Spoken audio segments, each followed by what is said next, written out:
Test 69, Game 4, Question 22 asks us, which of the following cannot be a complete list of those assigned to case T?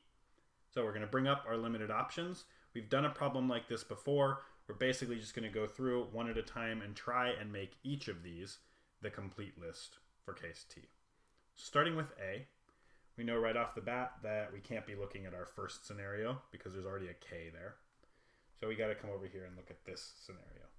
If we place a G there and nothing else, then we need to place F, L, and K.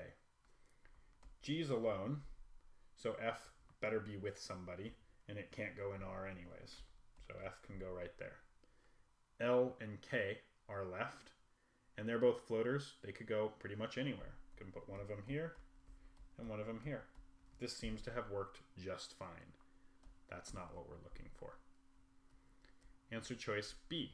Could L be the only item assigned to T? So let's get rid of all of this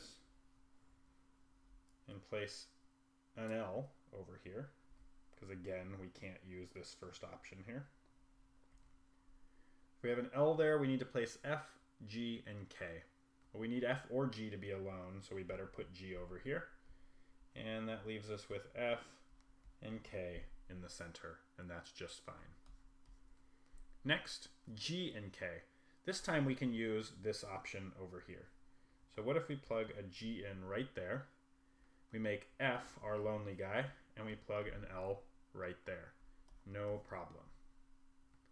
What about G and L alone together? So again, we can ignore our first option, come right over here to our second one, and clean things up a little here, placing G and L. All that's left is F and K.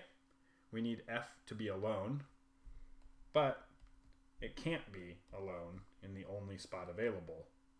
Thus, this one isn't going to work. But just to make sure, we'll try out E.